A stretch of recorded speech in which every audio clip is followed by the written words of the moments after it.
Hi, I'm Dr. Gabriella Rivera, physical therapist, and I am here to talk with you about muscle soreness after exercise or activity. So muscle soreness is common after you exercise. It is more common in the novice exercise individual or somebody that has not been participating in exercise for a long time. Novice means beginner. So if you are just starting to exercise, just starting to participate in a sport, just changing the way you exercise, say lifting instead of running or running instead of lifting, the likelihood that you're going to be sore is greater. So muscle soreness is in response to the activity that you're doing. If you are lifting 45 pounds normally and then you up that to 75 pounds, the greater chance that you have of getting muscle soreness. So you are now pushing your body's limits, your muscles' limits with a new activity, a new weight, and that often creates muscle soreness. Muscle soreness is, in fact, the tearing of muscle fibers that can produce what we call lactic acid. You're really challenging those muscles to carry a heavier load, to work longer, to do things differently.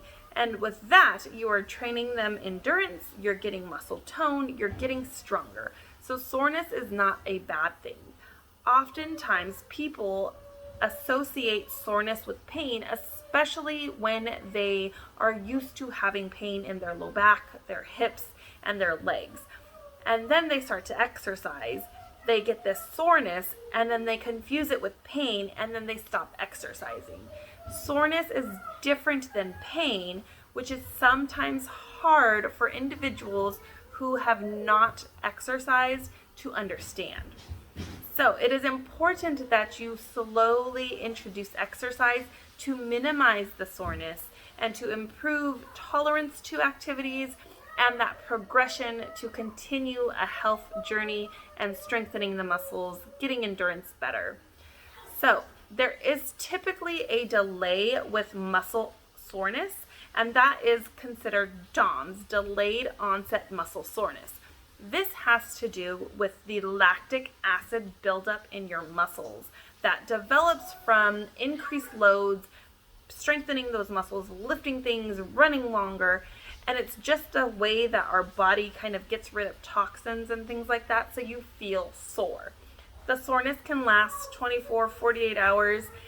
Typically, people want to just stay still because it hurts you to get off of the couch, it hurts you to move your arms, things like that. The best thing for soreness is to actually continue moving. So whether that be a walk, a stretching routine, or simply exercising another part of your body, and then returning to that part of the body that you had previously exercised in 2 days or 3 days. We have to give our muscles enough time to recover. So you should not be doing back to back to back leg day or back to back arm day. You want to make sure that you vary your exercises. So lower body one day, upper body the next day, back and core the next day, cardio one day, stretching one day, just making sure that your exercises are varied so that you have less muscle soreness overall. The good thing is that once you start exercising more, the muscle soreness decreases, and that is a good thing. You do not need muscle soreness to have a good exercise.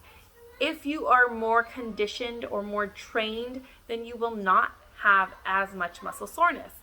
So if you're not feeling muscle soreness after every single workout, that is probably a good thing and means you are on the correct path to getting healthier, or you're ready to increase that repetition or weight that you are currently doing. I hope this was beneficial for you. Please follow me on Instagram at more.than.physical.therapy, as well as YouTube, so you can continue to gain insight from me on postural dysfunction, exercise, starting exercise, and other things.